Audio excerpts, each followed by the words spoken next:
எந்திரிச்சுக்கடாதாயே நல்ல வார்த்தைக்கு உன் குடும்பத்துக்காக இருக்க, உன் பிள்ளைகளுக்காக நீ வந்திருக்க, உன் பிள்ளைகளுக்கு இப்போ ஒரு காரியம் ஒன்று நடத்தி கொடுக்கணுமா? அதே போல என்னுடைய உடலையும் பாரு. ஏன்னா நல்ல வார்த்தைக்கு மன நிம்மதி இல்லாம இருக்கேன், நல்ல வார்த்தைக்கு எடுக்கணும். அதாவது குழப்பத்திலேயே இருக்கிறேன். எனக்கு எப்பவுமே நான் சில காரியங்கள் கைவிடணும்னு நினைச்சா நான் ஒன்னதான் நினைப்பேன். நல்ல வார்த்தை யாரை நினைப்பேன்? யாரை நினைப்பேன் கேட்ட போய் சொல்லு. நல்ல வார்த்தைகள் சொல்ற வார்த்தை இல்ல. அப்ப நீ தானே கைப்பிடிச்சு நடத்திட்டு வரணும். அப்ப நீ தானே என்ன வாழ வைக்கணும். நீ தானே என் குடும்பத்தை சரி பண்ணி கொடுக்கணும். அப்ப என் பிள்ளைக்கு தேவையானது நீ தானே பிடிச்சி எனக்கு கொடுக்கணும். நல்ல வார்த்தை எனக்கு ஒரு வேண்டுதல் வச்சுப்போம். என்ன பார் சொல்ற வார்த்தை, என்ன பார் சொல்ற வார்த்தை புரியுதா? நான் எப்படி இருக்கேன்னு தெரியுதா? நல்ல வார்த்தை என் உருவத்துக்கு ஏத்த மாதிரி ஒரு அருவா சாட்சி போடும். மறந்துடக்கூடாது. கண்டிப்பா சுபகாரியம் நடக்க போகுது. நடத்தி கொடுத்தா அப்புறம் மறந்துட மாட்டேன். அதே போல உடலுக்கு இப்ப பாதிப்பு இருக்கு, அதையும் சரி பண்ணி கொடுத்தா போதுமா? அதே போல பிள்ளைக்கு எந்த ஒரு பாதிப்பு இருக்கு கூட அதையும் சரி பண்ணி கொடுத்துக்கிட்டு கண்டிப்பா சரியாயிரும். ஒண்ணு குழப்பம் வேணாம், ஒண்ணு பயப்பட வேணாம். அதே போல நல்ல வார்த்தையிட்டு வேற இடத்துல இருந்து இந்த வந்து முளைக்க வந்திருக்கோம். எங்க உயர்த்தி கொடுன்னு கேட்டு உயர்த்தி கொடுத்துருவோமா? அதே போல வருமானம் வரவேண்டிய வாங்கி கொடுத்தா போதுமா? சரி கிடையாது.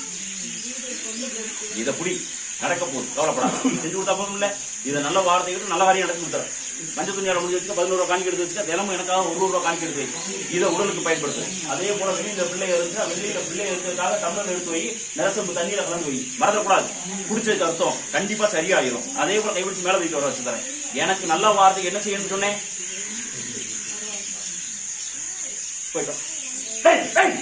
எந்திரிக்கையா, எந்திரிக்க போனேன். எந்திரிச்சுக்கடா, அட எந்திரிக்கடா.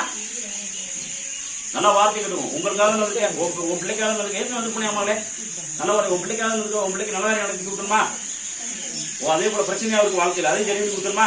சரி பண்ணி கொடுக்குறேன். அதே போல வருமானத்திலையும் நிலை இல்லாம இருக்கு, அதையும் சரியாகி கொடுக்கணுமா? அது எவ்வளவு நல்லா நடக்கும்னு சொல்லிடுறேன். சொல்ற வார்த்தைக்குள்ள முக்கியமா உன் தெய்வம் இருக்கா, உன் வீட்டுல எதுவும் பாதிப்பு இருக்கா, என்னுடைய பாதம் ஏதாவது தென்படுதா எதுவும் பாதிப்புக்கான்னு சொல்ற வார்த்தை புரியுதா? உன் வீட்டுக்குள்ள என்னுடைய பாதம் எடுத்து ஏதாவது தென்படுதா எதுவும் பாதிப்புக்கான்னு பார்த்தேன். சொல்ற வார்த்தை புரியல. அதே போல யாருனாலும் எதுவும் பிரச்சனை இருக்கா, முன்ன எதுவும் சாவ இருக்கா, ஏதாவது பிரச்சனை இருக்கா, இல்ல தெய்வத்தோட குறைபாடு ஏதாவது இருக்கான்றத பார்த்தேன். சொல்ற வார்த்தை புரியல. அப்படியெல்லாம் எனக்கு பெருசா எதுவும் தென்படல, பயப்பட வேணாம். அப்படியே முன்னேற முடியல, அப்படியே பிள்ளைகளுக்கு எதுவுமே நடக்க மாட்டேங்குது. அப்படியே நல்ல வார்த்தை கட்டுவோம். நான் தெய்வம் முக்கிட்டு அப்ப தெய்வம் வேடிக்கை பார்த்ததா, வேடிக்கை தான் பார்த்துட்டு சொல்ற வார்த்தை புரியல. அதை நம்ம சரியாக்குவோம், மறக்கக்கூடாதா? அதே போல நல்ல வார்த்தைகள் வருமானத்துல பிரச்சனை இருக்கு, பிள்ளைகளுக்கு நிறைய கொடுன்னு கேட்டு இருக்கேன். அமைச்சு கொடுத்தா அப்புறம் மறக்க மாட்டேன். நடக்க போகுதுன்னு ஏற்கனவே வாக்கு கொடுத்து வச்சிருக்கேன்.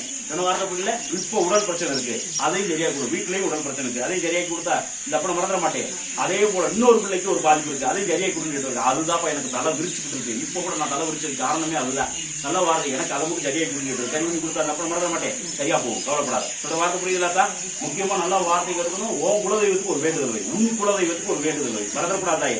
உன் குலதெய்வமே சரி பண்ணி கொடுக்கும். அப்ப நான் வேடிக்கை பார்க்க போறேன்னா கிடையாது. உன் வீட்டுல வந்து வாசல் நினைப்பேன். சொல்ற வார்த்தை புரியல. அதே போல எல்லா தரையிலையும் உடச்சு கொடுப்பேன். மறந்துடக்கூடாதான் கனிவுடைய. அதே போல ஒரு இடத்துக்காரி முடியாம முடிச்சு கொடுக்கணுமா? கண்டிப்பா நடக்க போகுது, மறந்துடக்கூடாதா? இதை மஞ்சள் துணியால முடிஞ்சு வச்சுக்க 11 ரூபா காணிக்க வச்சுக்க. இது பக்கத்திலேயே 11 ரூபா காணி உன் குலதெய்வத்துக்கு இதுக்கு முன்னால விடாம விளக்கு போடும். அது எலும்புச்சம்பளத்தால போட்டா ரொம்ப நல்லது. மறந்துடக்கூடாதா? இதுக்கு முன்னால எலும்புச்சம்பளத்தால விளக்கு போடும். நல்ல வார்த்தை நான் சொல்றேன். எலும்புச்சம்பளத்தால விளக்கு போடணும். மறந்துடக்கூடாதா? 48 நாளைக்கு விடாம விளக்கு போடும். உன்னால போட முடியல, உன் பிள்ளைகளை வந்து போட சொல்லு. மறந்துடக்கூடாதாயே கனிவுடைய. இதை நல்ல வார்த்தைகள் உன் பிள்ளைகளுக்கு நல்ல காரியம் நடக்கும் இல்லையா? இதுல 1 ரூபா காணிக்க மட்டும் எடுத்து வை. அதே போல கைவிட்டு மேல வைக்கிட்டு வரேன். அதே போல நல்ல வார்த்தை வருமானத்தை பெருக்கி கொடுக்குறேன். வருமானத்தை கண்டிப்பா நிறைய உட்கார வச்சு கொடுக்குறேன். அது நடக்க போகுதுன்னு சொல்லியிருக்கேன். அதே போல இடத்து காரியம் முடிய போகுதுன்னு சொல்லியிருக்கேன். முடிய போகுது. அதே போல உடல் பிரச்சனை இருக்கு இல்லையா? இதை உடலுக்கு பயன்படுத்துங்க. சாப்பிடுறதுல குடிக்கிறதுல பயன்படுத்தலாம். 2 தான் 2 நாளைக்கு பயன்படுத்துங்க.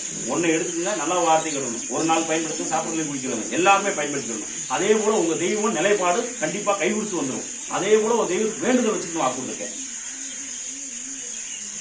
போயிட்டோம். வாழ்ற வாழ்க்கை சரியாயிப்படா. உனக்கு என்ன அமைச்சு கொடுக்கண்டா? புரியலடா மனே. தாராளம் போடு. வேற என்ன ஓட தாராளமா? நானே உன் மேல ஏறி வரவடா. ஏற்கனவே இருக்குடா. போயிட்டு ஓட போறா. போட்டு உத்தரவு கொடுத்துட்டேன். போயிட்டு